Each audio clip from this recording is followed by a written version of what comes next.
O desejado de todas as nações. Capítulo 10. A voz do deserto.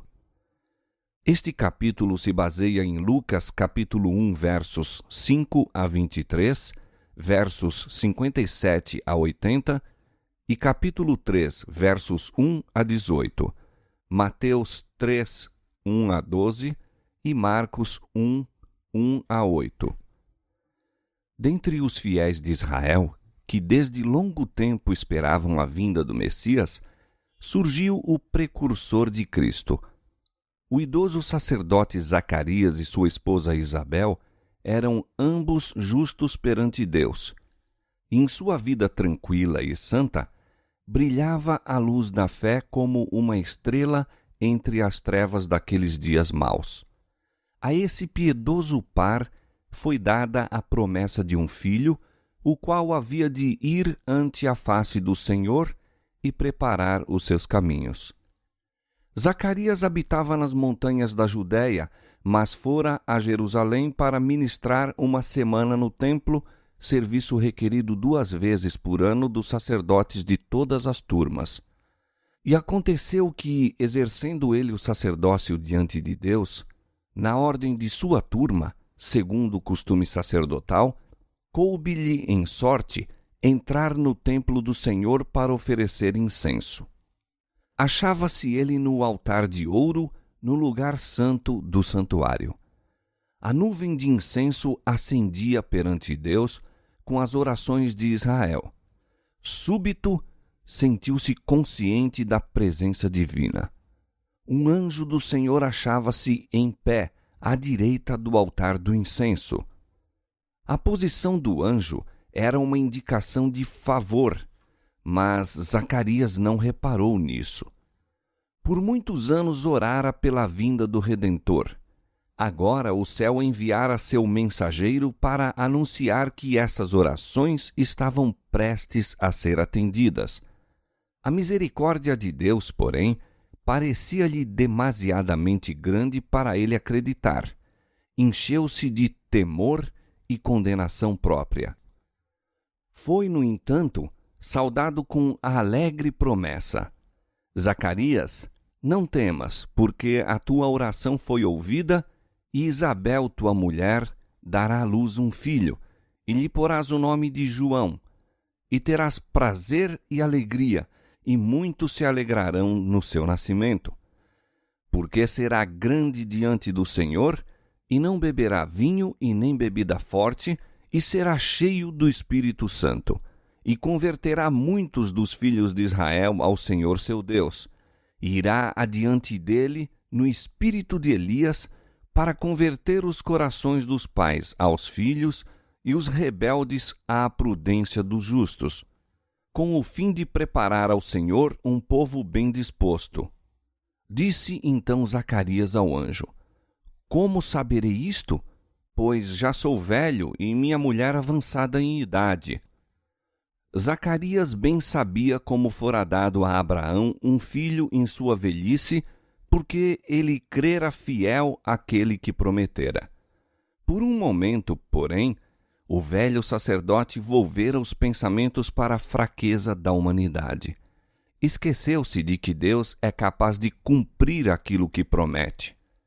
Que contraste entre essa incredulidade e a fé simples e infantil de Maria, a donzela de Nazaré, cuja resposta ao maravilhoso anúncio do anjo foi: Eis aqui a serva do Senhor, cumpra-se em mim segundo a tua palavra. Lucas capítulo 1, verso 38. O nascimento de um filho a Zacarias, como o filho de Abraão e do de Maria, visava ensinar uma grande verdade espiritual, verdade que somos tardios em aprender e prontos a olvidar. Somos, por nós mesmos, incapazes de fazer qualquer bem, mas o que não somos capazes de fazer, o poder de Deus há de operar em toda a alma submissa e crente. Por meio da fé foi dado o Filho da promessa. Mediante a fé é gerada a vida espiritual e nós somos habilitados a realizar as obras da justiça. À pergunta de Zacarias, disse o anjo: Eu sou Gabriel, que assisto diante de Deus, e fui enviado a falar-te e dar-te estas alegres novas. 500 anos antes, Gabriel dera a conhecer a Daniel o período profético que se devia estender até a vinda de Cristo. O conhecimento de que o fim desse período estava próximo movera a Zacarias a orar pelo advento do Redentor. Agora, o próprio mensageiro, por meio de quem a profecia fora dada, viera anunciar o seu cumprimento. As palavras do anjo, Eu sou Gabriel, que assisto diante de Deus, mostram que ocupa a posição de elevada honra nas cortes celestiais. Quando viera com uma mensagem para Daniel, dissera: Ninguém há que se esforce comigo contra aqueles, a não ser Miguel, Cristo, vosso príncipe. Daniel 10, 21. De Gabriel, diz o Salvador em Apocalipse: Pelo seu anjo as enviou e as notificou a João, seu servo. Apocalipse 1, 1. E a João o anjo declarou: Eu sou conservo teu e de teus irmãos, os profetas. Apocalipse 22, 9. Maravilhoso pensamento que o anjo que ocupa em honra o lugar logo abaixo do Filho de Deus é o escolhido para revelar os desígnios de Deus a homens pecadores. Zacarias exprimira dúvida quanto às palavras do anjo. Não falaria outra vez enquanto elas não se cumprissem. Eis, disse o anjo, que ficarás mudo, até o dia em que estas coisas aconteçam. Era dever do sacerdote, nesse serviço, orar pelo perdão dos pecados públicos e nacionais e pela vinda do Messias. Quando, porém, Zacarias tentou fazer isso, não podia emitir uma palavra. Saindo para abençoar o povo, falava por acenos e ficou mudo.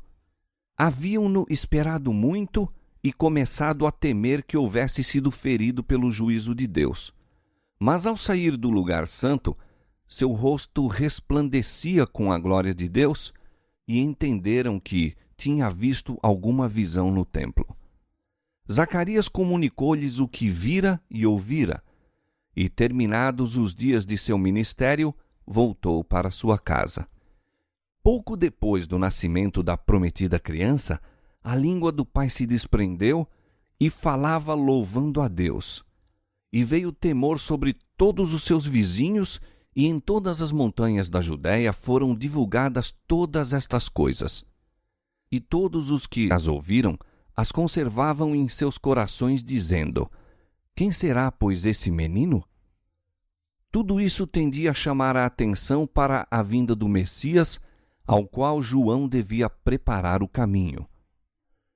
O Espírito Santo repousou sobre Zacarias e ele profetizou por estas belas palavras a missão de seu filho. E tu, ó menino, serás chamado profeta do Altíssimo, porque hás de ir ante a face do Senhor a preparar os seus caminhos, para dar ao povo conhecimento da salvação na remissão dos seus pecados, pelas entranhas da misericórdia do nosso Deus, com que o Oriente do Alto nos visitou, para alumiar aos que estão assentados em trevas e sombra de morte, a fim de dirigir os nossos pés pelo caminho da paz. E o menino crescia e se robustecia em espírito, e esteve nos desertos até o dia em que havia de mostrar-se a Israel.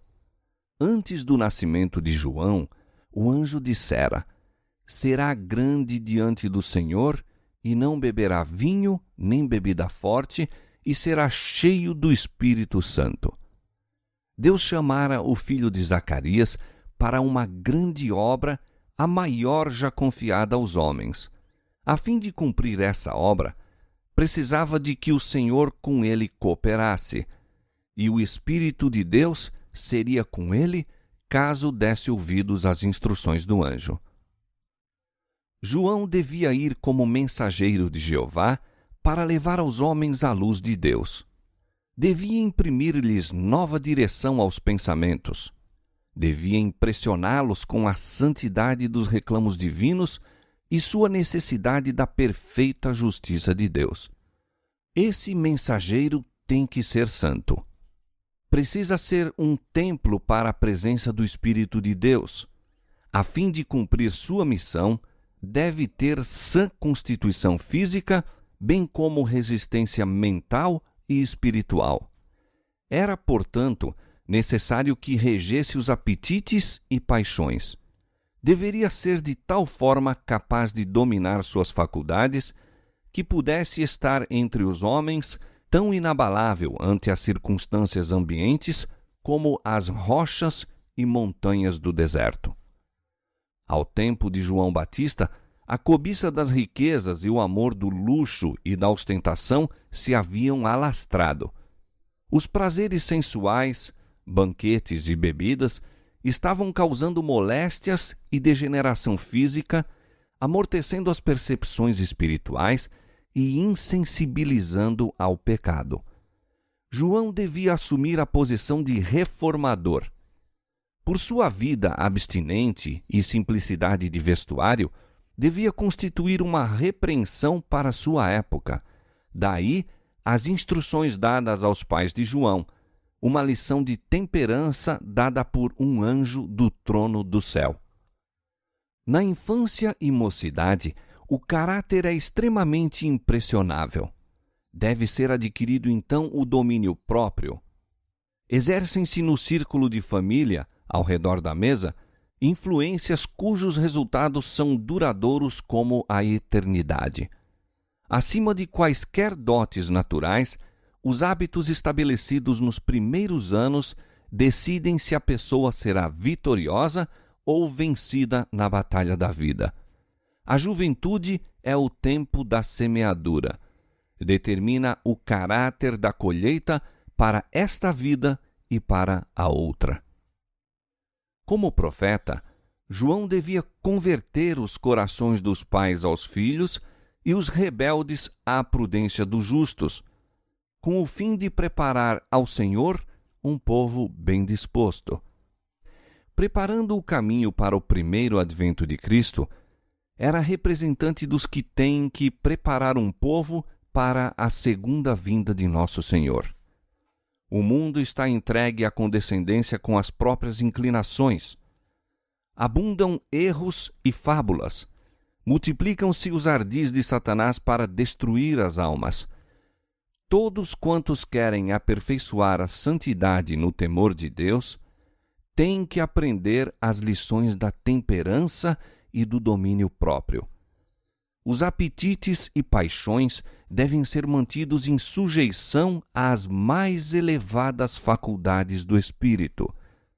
Esta autodisciplina é essencial àquela resistência mental e visão espiritual que nos habilitarão para compreender e praticar as sagradas verdades da Palavra de Deus.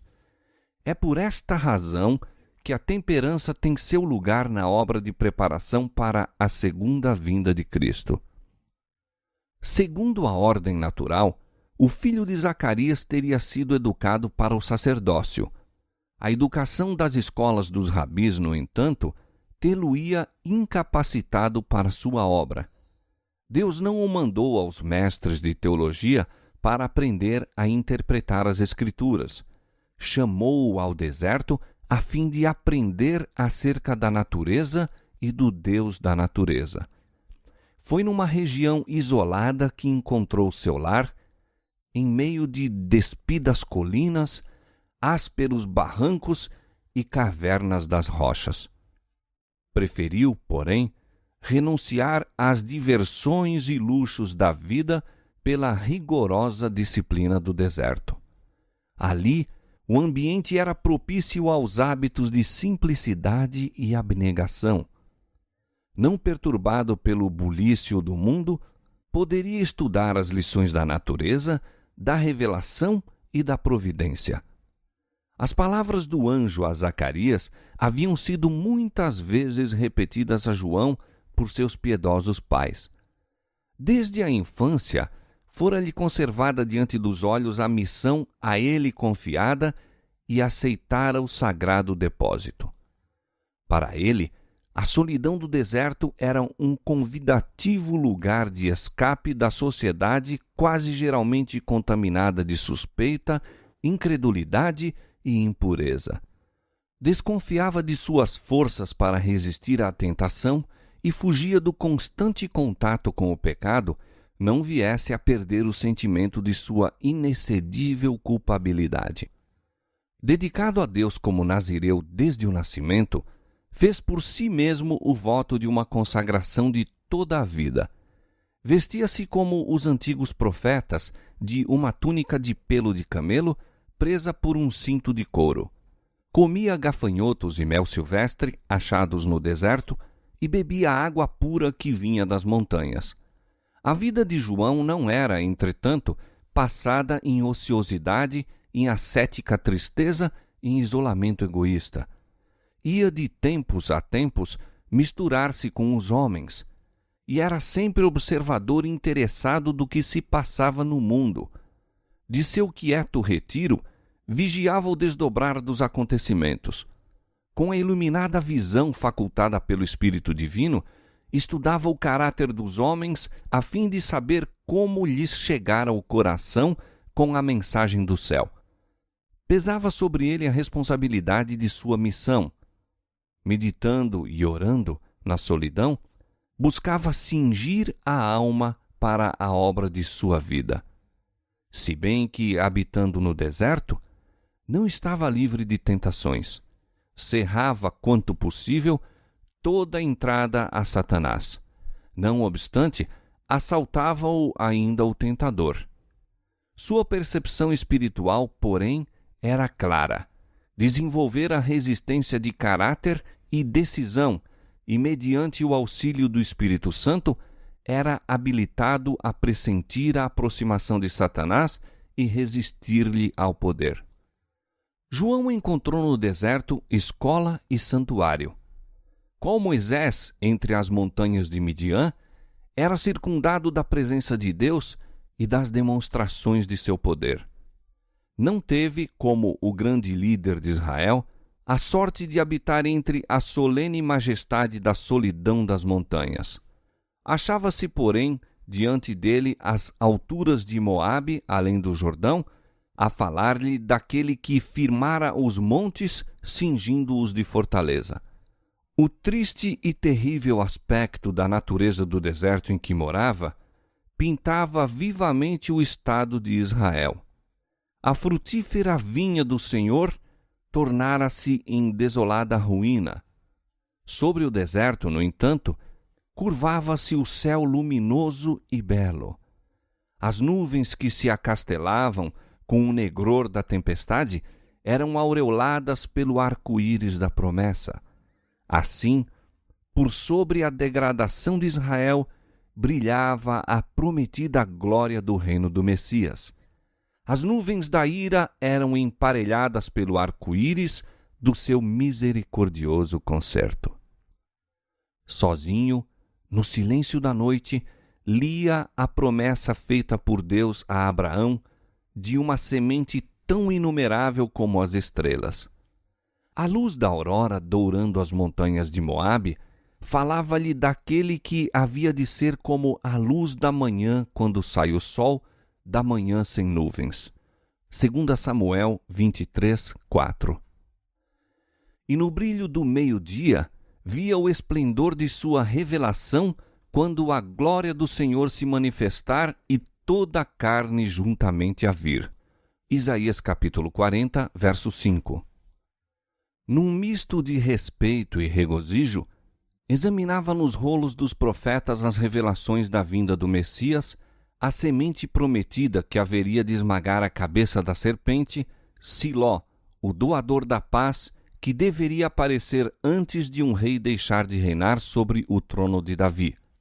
Agora chegara o tempo. No palácio do Monte de Sião, senta-se um governador romano. Segundo a firme palavra do Senhor, o Cristo já nascera. As arrebatadas descrições da glória do Redentor por Isaías eram dia e noite objeto de estudo de sua parte. O rebento do tronco de Jessé, um rei que reinará em justiça, julgando com equidade os mansos da terra, um refúgio contra a tempestade, a sombra de uma grande rocha em terra sedenta, Israel não mais sendo chamado desamparada, nem sua terra assolada, mas chamado pelo Senhor o meu prazer e sua terra desposada. Isaías capítulo 11, verso 4, capítulo 32, verso 2 e capítulo 64, verso 4. O coração do solitário exilado enchia-se de gloriosa visão. Contemplou o rei em sua beleza e o próprio eu foi esquecido. Via a majestade da santidade e sentiu-se ineficiente e indigno. Estava disposto a ir como mensageiro do céu, não atemorizado pelo humano, pois contemplara o divino. Podia ficar ereto e destemido em presença de monarcas terrestres, porque se prostrara diante do Rei dos Reis. João não compreendia plenamente a natureza do reino do Messias. Esperava que Israel fosse libertado de seus inimigos nacionais, mas a vinda de um rei em justiça e o estabelecimento de Israel como nação santa era o grande objetivo de sua esperança. Assim acreditava se viesse a cumprir a profecia dada em seu nascimento. Para lembrar-se do seu santo concerto, que, libertados da mão de nossos inimigos, o serviríamos sem temor, em santidade e justiça perante ele todos os dias de nossa vida. Via seu povo enganado, satisfeito consigo mesmo e adormecido em pecados. Anelava despertá-los para a vida mais santa. A mensagem que Deus lhe dera destinava-se a acordá-los da letargia e fazê-los tremer por sua grande iniquidade. Antes de a semente do Evangelho poder encontrar guarida, o solo do coração deveria ser revolvido. Antes de lhe ser possível buscar cura em Jesus, precisavam ser despertados para o perigo que corriam em razão das feridas do pecado. Deus não manda mensageiros para lisonjear o pecador. Não transmite mensagem de paz para embalar os não santificados numa segurança fatal. Depõe pesados fardos sobre a consciência do malfeitor e penetra a alma com as setas da convicção. Os anjos ministradores, apresentando-lhe os terríveis juízos de Deus para aprofundar o sentimento da necessidade e instigar ao brado: "Que devo fazer para me salvar?" Então, a mão que humilhou até o pó ergue o penitente. A voz que repreendeu o pecado e expôs à vergonha o orgulho e a ambição, indaga com a mais terna simpatia: "Que queres que te faça?" Ao começar o ministério do Batista, a nação achava-se em estado de excitação e descontentamento vizinhos da revolta. Com a remoção de Arquelau, a Judéia fora posta sob o domínio de Roma. A tirania e extorsão dos governadores romanos e seus decididos esforços para introduzir símbolos e costumes gentílicos ateavam a revolta, extinta com sangue de milhares dos mais valorosos de Israel. Tudo isso intensificara o ódio nacional contra Roma e aumentara os anseios de libertação de seu poder. Entre a discórdia e o conflito, ouviu-se uma voz do deserto, voz vibrante e severa, sim, mas plena de esperança: "Arrependei-vos, porque é chegado o reino dos céus." Com novo e estranho poder, sacudia o povo. Os profetas haviam predito a vinda de Cristo como um acontecimento que se achava em futuro muito distante, mas eis ali o aviso de que estava às portas. O singular aspecto de João fazia a mente dos ouvintes reportar-se aos antigos videntes. Nas maneiras e no vestuário, assemelhava-se ao profeta Elias. Com o espírito e poder deste, denunciava a corrupção nacional e repreendia os pecados dominantes. Suas palavras eram claras, incisivas, convincentes. Muitos acreditavam que fosse um dos profetas ressuscitado. Toda a nação se comoveu. Multidões afluíam ao deserto. João proclamava a vinda do Messias e chamava o povo ao arrependimento. Como símbolo da purificação do pecado, batizava-os nas águas do Jordão. Assim, por uma significativa lição prática, declarava que os que pretendiam ser o povo escolhido de Deus estavam contaminados pelo pecado e sem purificação de coração e vida não poderiam ter parte no reino do Messias. Príncipes e rabis, soldados, publicanos e camponeses iam ouvir o profeta. Alarmou-os por algum tempo a solene advertência de Deus. Muitos foram levados ao arrependimento e receberam o batismo. Pessoas de todas as categorias submeteram-se às exigências do Batista a fim de participar do reino que anunciava. Muitos dos escribas e fariseus foram ter com ele, confessando os pecados e pedindo o batismo. Haviam se exaltado como sendo melhores que os outros homens, levando o povo a ter alta opinião acerca de sua piedade. Agora, os criminosos segredos de sua vida eram revelados. Mas João foi impressionado pelo Espírito Santo quanto a não terem, muitos desses homens, real convicção do pecado. Eram oportunistas, esperavam, como amigos do profeta, obter favor diante do príncipe que haveria de vir. E recebendo o batismo das mãos desse popular e jovem mestre, pensavam fortalecer sua influência para com o povo. João os enfrentou com fulminante pergunta: Raça de víboras! Quem vos ensinou a fugir da ira futura? Produzi, pois, frutos dignos de arrependimento, e não presumais de vós mesmos, dizendo: Temos por pai Abraão, porque eu vos digo que, mesmo destas pedras, Deus pode suscitar filhos a Abraão. Os judeus haviam compreendido mal a promessa de Deus de dispensar para sempre seu favor a Israel. Assim diz o Senhor, que dá o sol para a luz do dia e as ordenanças da lua e das estrelas para a luz da noite, que fende o mar e faz bramir as suas ondas. O Senhor dos exércitos é o seu nome.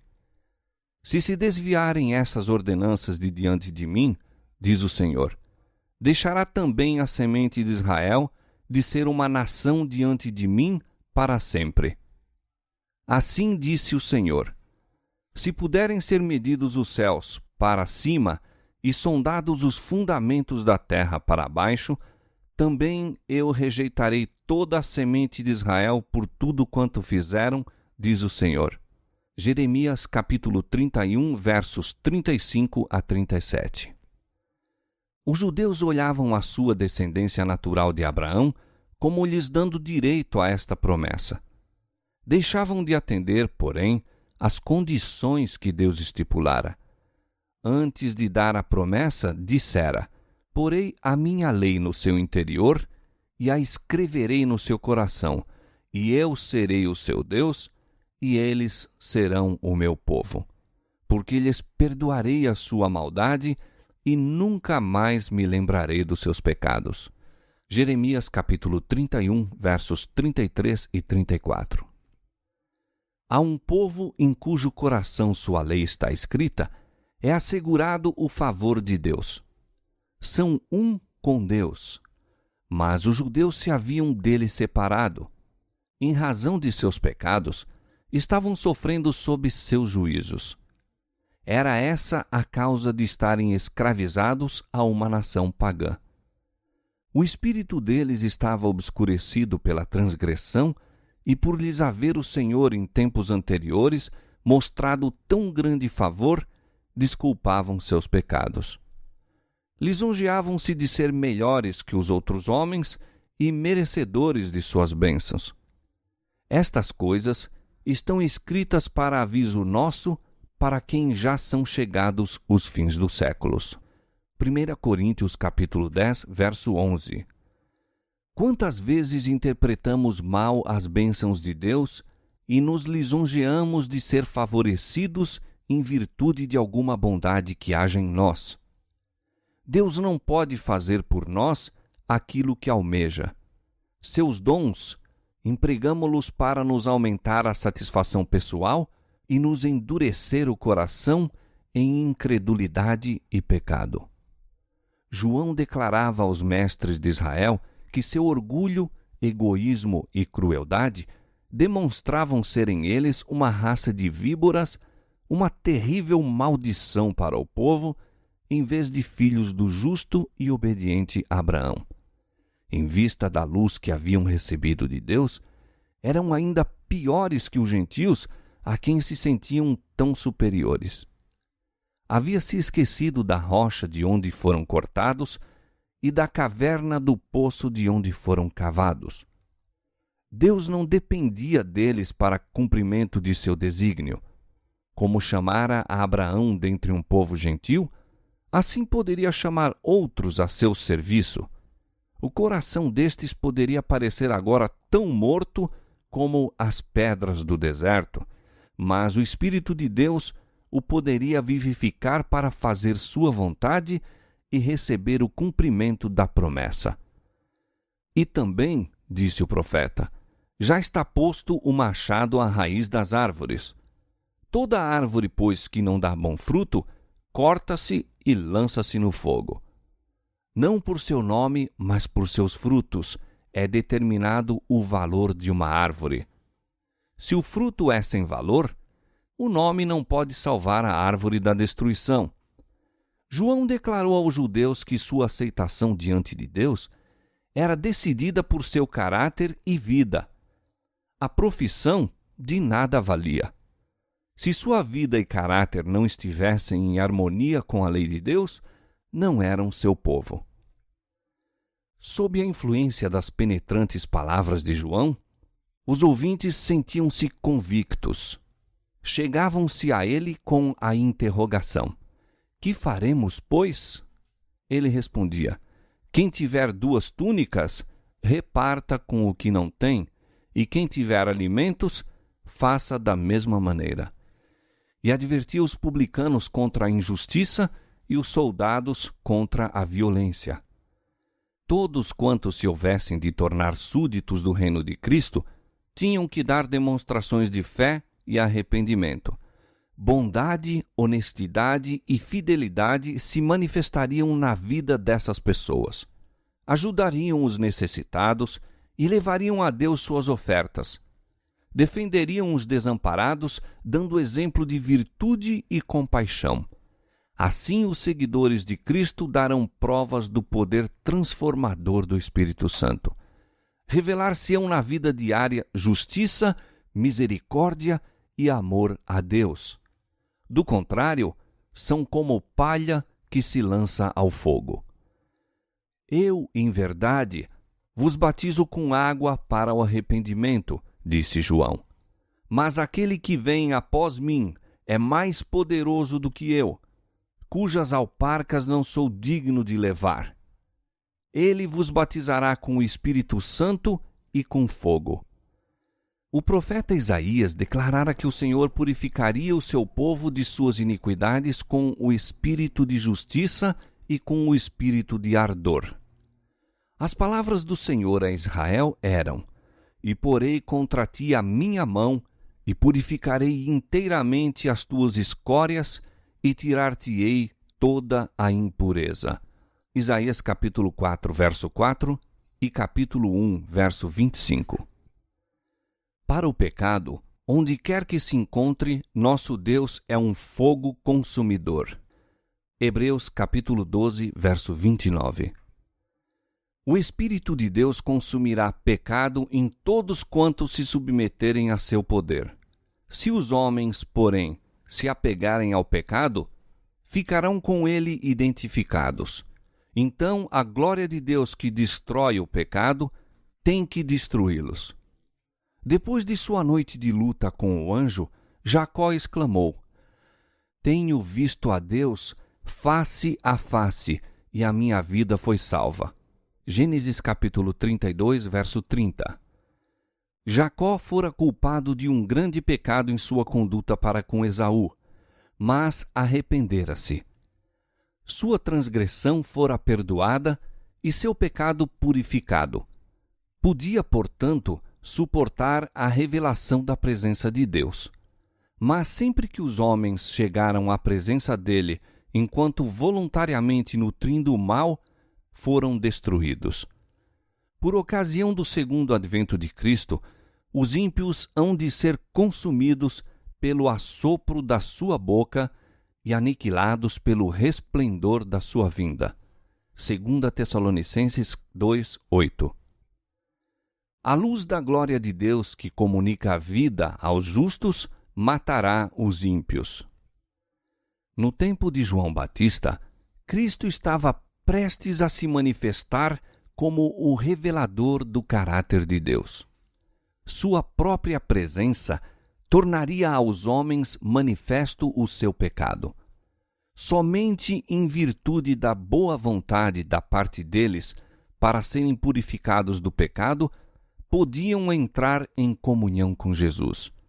Só os puros de coração podiam permanecer em sua presença. Assim declarava o Batista a mensagem de Deus a Israel. Muitos deram ouvidos às suas instruções. Muitos sacrificaram todo a fim de obedecer. Multidões seguiam a esse novo mestre de um lugar para outro e não poucos nutriam a esperança de que fosse o Messias. Mas, vendo João o povo voltar-se para ele, buscava todas as oportunidades de encaminhar-lhes a fé para aquele que haveria de vir.